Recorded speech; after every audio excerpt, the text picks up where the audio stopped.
Welcome to the Geniuses of Copywriting podcast, a peek into the minds and strategies of the world's greatest copywriters, marketers, and persuasion experts. And now, here's your host, Brian Casangina.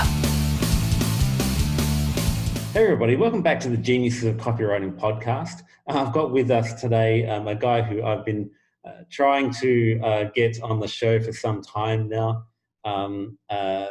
Jason, I think you've coming on the call. I tried to catch up with you in Europe a couple of times, which we did, but this kind of hasn't happened until basically the end of the year. So, how are you today, man?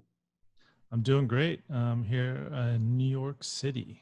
Oh, nice. I miss New York. Got to get back there. So, for those who haven't seen Jason before, Big Jason. Sorry, I'll get that right. Big Jason. And so I'm not overly tall myself, and when I've met you, I have to sort of crane my head up like that. But I end up managing. But for those who aren't familiar with his work, because he's really in the trenches behind the scenes, and you've been doing this since 1996, which is that's 23 years, which is quite amazing. Jason, you've sent over 1 billion emails. You've generated almost $750 million in email revenue. And more importantly, you've split tested over 500 million emails. So, which is amazing. I'm looking forward to hearing a lot about that. So, let me tell you, when Big Jason isn't being hired to run multi-million-dollar product launches, what he's doing is he's doing high-end email marketing consulting, copywriting, and entire email funnel optimization. So his specialty is not just doing what works. His specialty is finding out what works best for the highest amount of revenue possible. And that makes a lot of sense to me. Great. So can you tell us a bit about how you got started in there? Because it was quite a long time ago. You must have been about 14 years old in 1996. What got you into the online scene so early? I was playing professional basketball in Down Under, Australia, and I don't know, I had an inkling that it wouldn't last forever. So I started playing around with HTML, SEO, and then it became the About.com guide to exercise. I was a nationally certified personal trainer, so I started writing articles. And they basically just said, writing to your list is like having a one-on-one conversation. That's basically taught us a lot about SEO and paid traffic and all that, but that was it about email. And that just really made sense to me. It really clicked. And I went off to the races after that. And what's been the thing that you've noticed most has changed during that time? Obviously we've had a lot of technology come along with regards to the internet during that time, but email is still email. It's still words talking to a person. So what have you seen changed in the scene along that time? What's interesting is that it's what hasn't changed. I use the KISS method, keep it simple. Things that still work, but having a relationship and, actually giving a shit, rapport, empathy. The things that have changed are obviously social media. That's a big thing. I don't get into this, email's dead or social media is dead or email works best, social media works best. I'm more of a cross channel. I like, they say, you need at least 7 touches to convert somebody, sometimes it's true, sometimes it's not.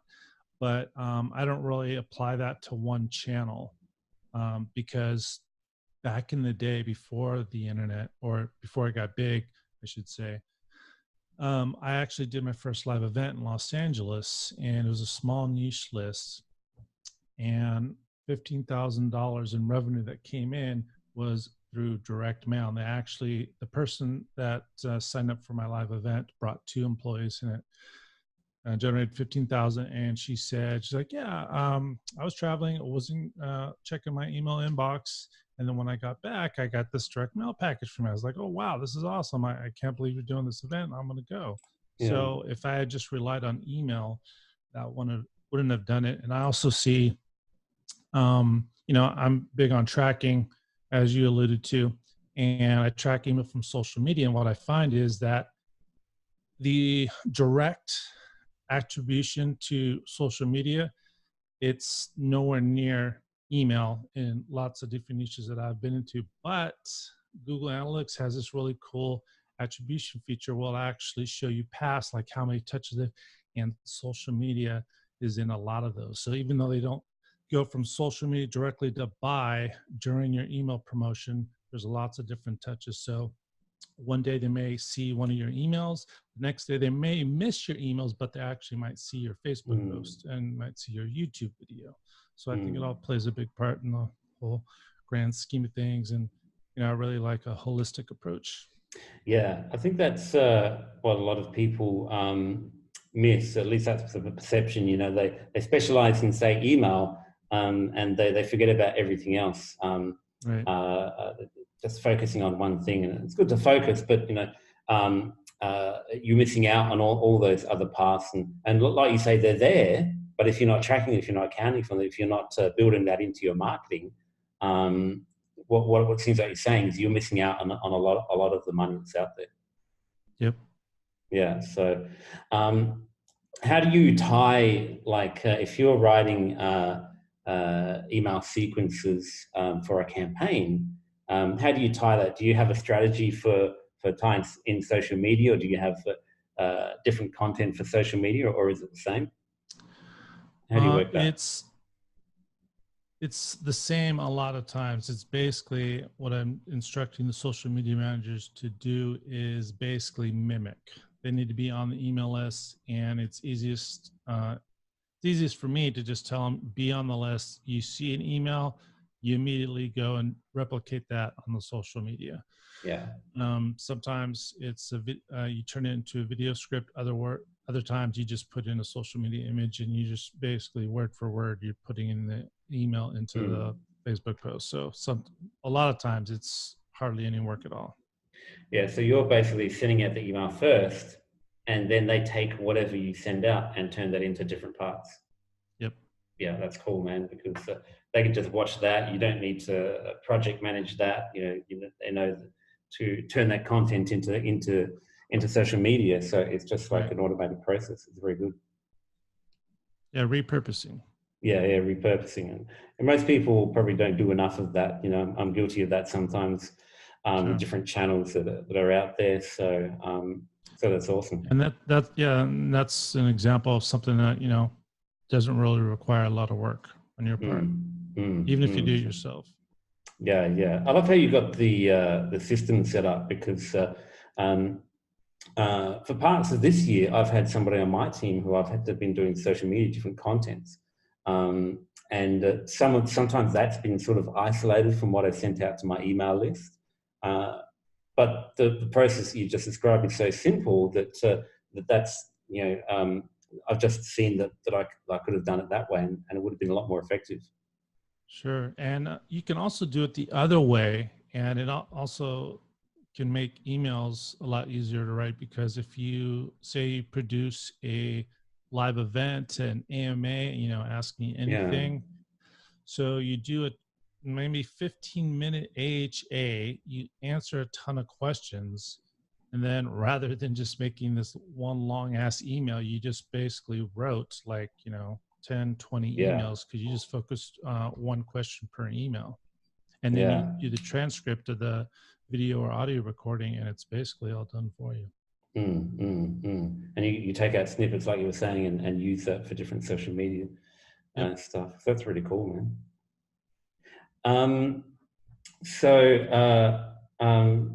Would it be fair to say that you're focused mainly on email first?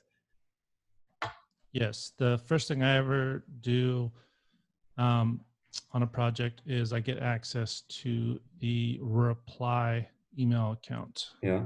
I want to know what people are saying back to my clients' list, my list, everybody's list, because that drives a lot of the entire promotion, what they're actually saying. And a lot of times you can ask and get a lot of good stuff, but a lot of times the real nuggets are when people just, naturally reply to emails and they give you feedback. Yeah. I've started to do a little bit of that myself in emails. But how do you encourage that kind of feedback because too often our email broadcasts are just a one-way conversation. We're just talking at the people.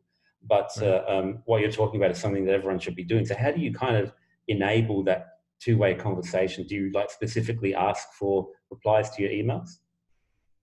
Definitely. I'm working with the client right now in the IBS niche, and there's a lot of different controversies because it's not well known, and there's a lot of people in the alternative health field talking about it that really don't know the subject. So I've been having her write controversial topics, and then just simply at the very end says, "So what do you think? What's been your experience? Reply this email and let me know. I'd love to hear what you think." That's it. Yeah. Simple as that. Yeah. Yep. Yeah, cool. And it's the words that come from those people. That's where is that where you get a lot of the copy from? The angles, and you get to pain points and all stuff like that. Big time. So like when I was working with Revolution Golf, I'd say maybe talk about, Justin Tupper's first experience on the green and tell a really emotional story about him and his dad. And then I would just follow up. It's like, what can you tell me about your first experience? I'd love to hear how that went for you. Something like that. And you get these really long emotional replies and lots of really good details about, the emotions that go through someone's mind as they're approaching the greens for the first time and their experience with their father, stuff like that. So it works really well. It gives you a lot of great fodder for, entire promotions in some cases, FAQs for your sales letters, overcoming objections, all that. So one of the things that I try to do when I can is to actually, like the old school way of calling the clients customers on the phone and talking to them. But this is just another way of getting their honest feedback. For sure. Yeah, and it's like the other thing. If people are wondering about encouraging this more, if you're listening to this and you haven't done this before. One thing that I think that you'll agree is not to incentivize people to reply back. Don't promise free stuff as for a reply back. That would that taint the results a lot? I think so. I never incentivize it, other than if I'm saying, hey, I'm doing another AMA this week, and I'd love to answer your questions. So go ahead and reply back. And I like those, or my clients like those a lot, because on those, you're really not setting up the expectation that they're going to get a personal reply. Depends on how big your list is. So my client has a really big list. So I'm generating, anywhere from 500 to over 1,000 replies. So setting the expectation that you're going to be answering questions on a call or a podcast, a Facebook Live, that's a little easier to handle than that personal reply. It's also good to set up sometimes a personal autoresponder, just letting them know that you received it. Yeah, good point. The other thing that I'm thinking of is for smaller companies, this is an ideal way for them to really get to know their customers. But what about for bigger companies? For example, a client that we both had, which I just briefly mentioned before we started recording here. They have had they've got a huge list, and they get a lot of customers, and they get a lot of replies. And one funnel that I wrote for them was one of the emails is specifically asking for a reply in this autoresponder sequence. And the trouble with that is that they never got around to actually addressing any of those. They probably never even acknowledged, those people who replied, because so many of them, so many email inquiries coming in all through the day and night. So if you've got a list of like 100,000 or more than that, how do you manage these of replies when you get a lot of them? As I was saying, you can do a personalized auto reply. Yeah, just to acknowledge that. I know depending on your system, sometimes it's not possible, but you want to try and make it as personal as possible. Like I usually make it not from the person writing the email, but maybe the head of customer happiness, as Mindvalley likes to use, which I like. And just something simple that you acknowledge it. If it's so, like with Justin Tupper, I would make it from the director of customer happiness. There's some kind of golf related term I used, but it would basically said, Justin receives hundreds of emails every single day.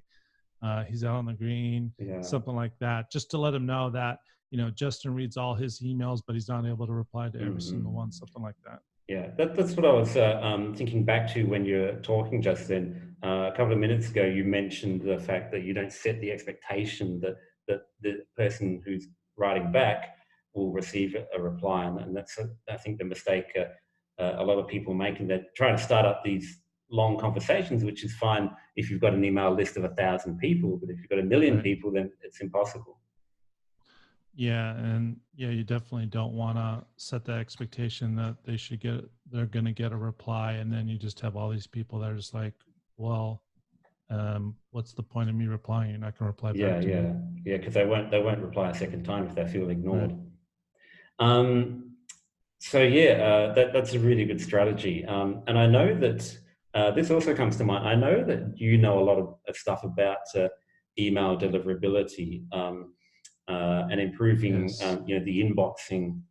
So I've heard that having people reply to your broadcast emails, whether it's a order of some of the sequence or a general broadcast, if they reply to that, that improves your deliverability, your ability to get them in your inbox rather than the spam folder. Is that actually true? Yes, that is correct. It shows them that they're engaged, you're having a one-on-one conversation.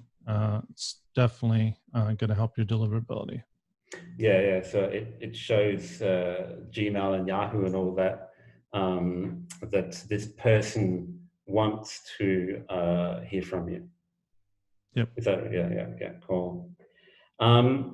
What other tips do you have? Because I know this is something that I really wanted to cover with you from a personal point of view, selfish point of view, to get you on the call here and find out a few things about deliverability. Like I'd heard that they're getting replies is one. What's a couple of really big things that people can do to make sure they're getting in the inbox? Sure.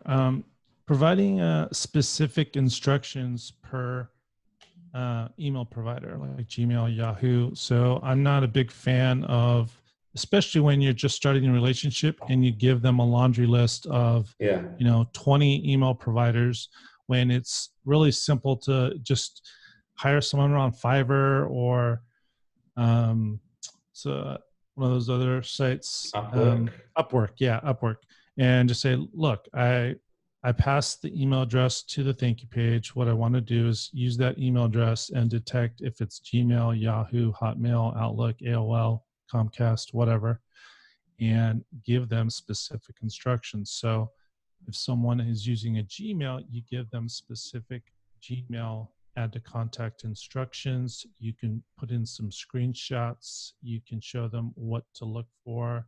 You tell them your from email address, and you make it very specific. Don't make them think, especially if you have an older niche. Not as technically savvy, so I like to do that. And then, of course, in that intro series, you want to be encouraging replies somewhere in there, but you don't want to do too much on that first email, in my opinion. My welcome emails, both for myself and for my clients, have gotten a lot more lean versus. So you want to, obviously, on the thank you page and the welcome email, you want to set expectations so you don't violate them. Especially if you're going to be emailing a lot, you want to just set that expectation. If you're going to be doing promotions from time to time, you want to set that expectations, but you don't want to take 2 email lengths of setting expectations and then say, oh, by the way, add my email address to blah, blah, blah. Oh, by the way, follow me on social media. Oh, by the way, this is what my next thing is going to be. You want to keep it simple so that they can digest it, read it, understand it. And then maybe in the next email, you focus on different things. Yeah, that's really interesting. And I've probably been guilty of that too. You want to set expectations and tell them what to expect in that first email. I know Digital Marketer had a good template for that, which I swiped for years, but that can get a bit much.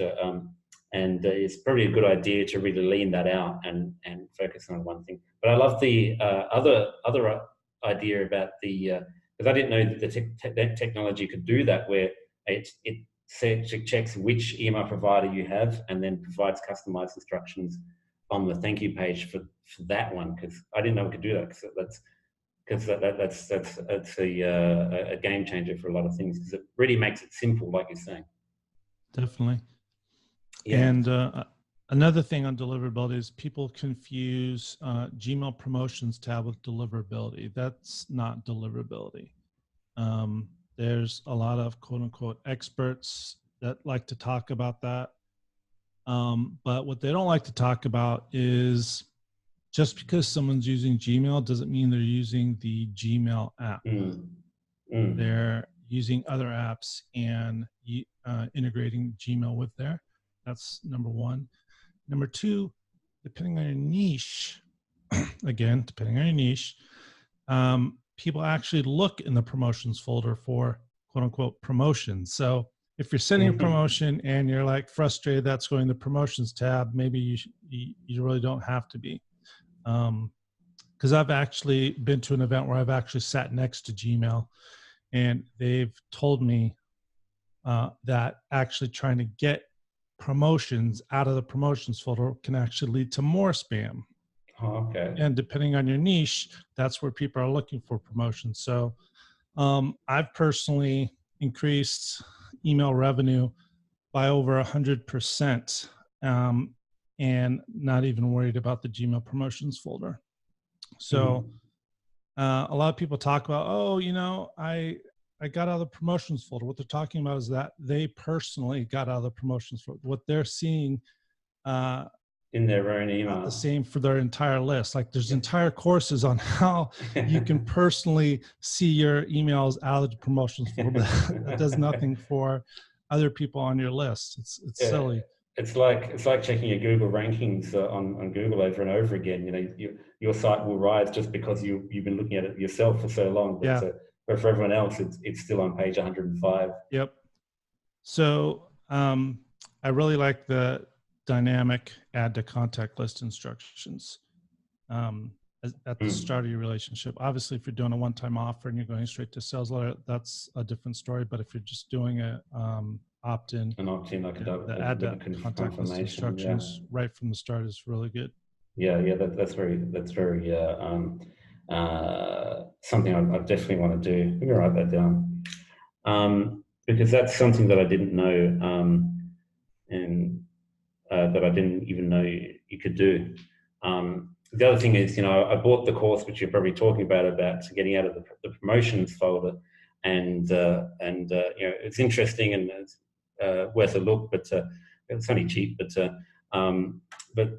their first follow-up email after I bought that course, straight in the promotions folder. Oh yeah, the people, a lot of experts that have sold courses like that. Some of them, I've never received an email out of the promotions folder. So buyer beware. Another thing is if you hear like, I did a strategy and to get out of the promotions folder, and the next promotion I ran, I made 10% more revenue. So wait a second, you're telling me that it's a new promotion. So don't you think that maybe it was a more relevant promotion, or So I'm certified with Mech Labs with data science, so that stuff doesn't even faze me. It's just silly to say, oh well, the 10% increase is to the because I got out of the Gmail promotion folder. No, there's actually a lot of different reasons why Yeah, you could different increase offer, your different revenue. copy. Yeah. Yep.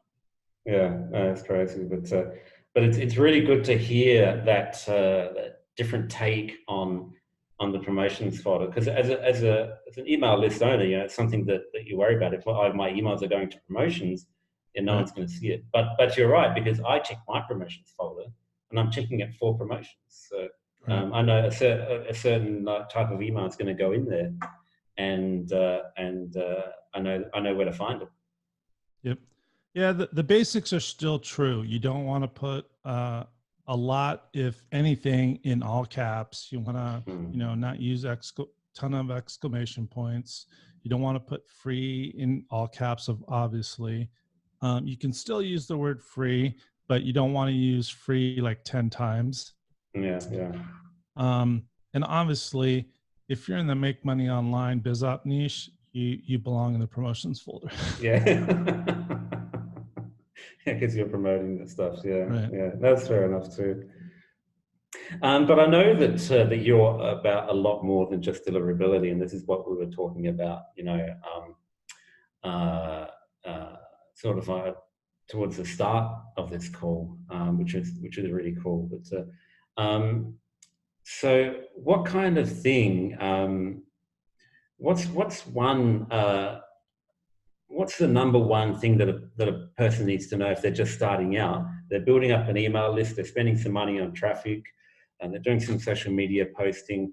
What's the number one thing people need to know to actually build up a good relationship with that list and then start to monetize it at some point? If they, assuming they have offers and a solid business and everything. Sure. Share more of their personal story, and how it relates to why they're on the list. Empathy, sharing very emotional stories, being vulnerable. And Mike Morgan likes to say this. I like it. He says, you need to be broadcasting from their favorite radio station, WIIFM. What's in it for me? Yeah. And Justin Goff recently talked about this in his group, and I agree. He talked about, starting strong from the start of your emails. And George Lucas actually just talked about this. Well, he didn't act just now, but it was an old video of him and Hayden Christensen talking about why he started, with in the middle of the Star Wars saga. And he's like, I don't like all this exposition stuff. I want to start with the good stuff. Yeah. And but he said, you still have to know the exposition. You're just not gonna tell the reader about it all at once at the beginning. You can get to the good stuff first, but you really got to know the exposition before you start with the good stuff. So he had the first three movies in his mind. He had the story fleshed out, but then he started off with the good stuff at the beginning. And I find that a lot of people, especially beginners, they copy the quote unquote experts, the gurus who have a built-in relationship, built-in authority, who maybe sometimes can get away with, just vomiting over on the email and, yada, yada, yada, yada, before they actually get into why the hell they should be reading the email. And they blindly follow that. But I put it this way, it's like even raving fans of these gurus or experts, they still have to go to the bathroom. They're still hungry. They still have kids to take care of. They still got things to do.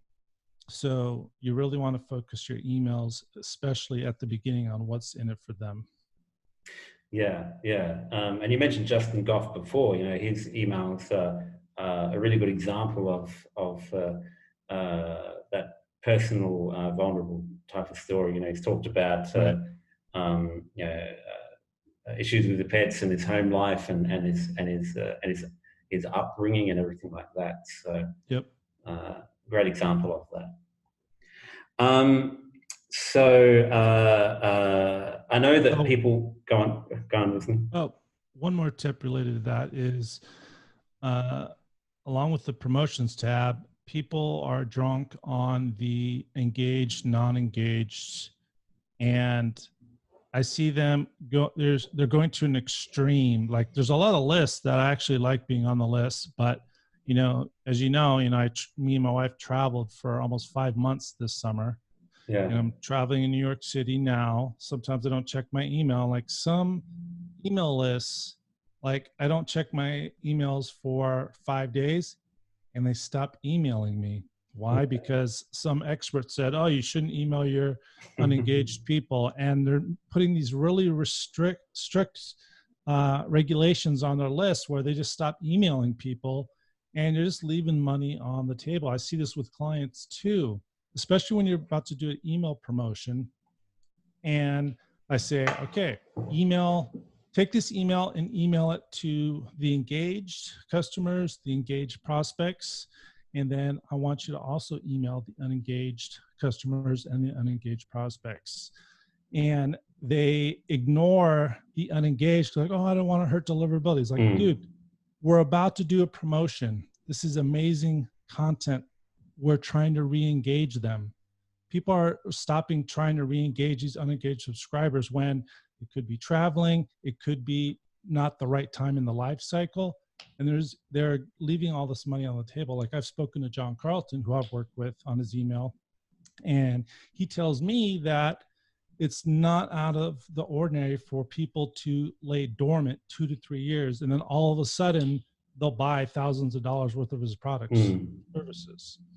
So yeah, you shouldn't be slamming unengaged people like who haven't clicked, which is more accurate than opened. They haven't clicked in over 90 days. Yeah, you shouldn't be emailing them every single day and slamming them with every single promotion. Yeah.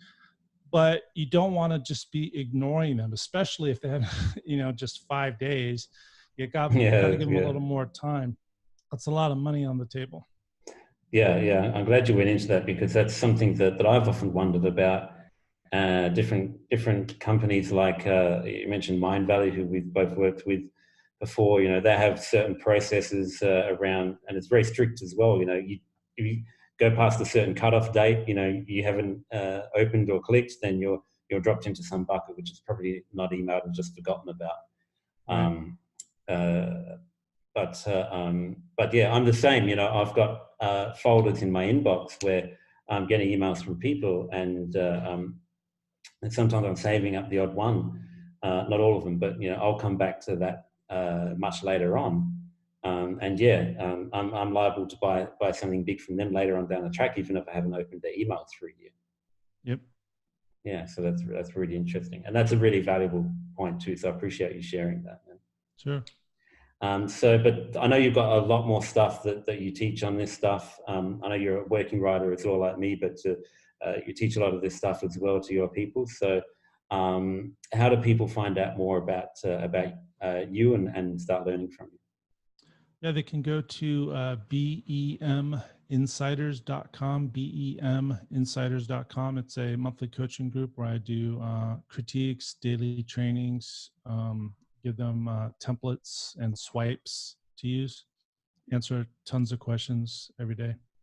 Yeah, beminsiders.com? Yep. Yeah, cool. So if you're listening on iTunes, I will throw the link to that up on geniusesofcopywriting.com, or you just go to beminsiders.com and go straight there and go straight to the horse's mouth. But I strongly encourage anybody to do that, because we're talking to a guy here who worked with people like John Carlton, Caleb O'Dowd, and Mindvalley, and clients like that. Some of the biggest emailers around.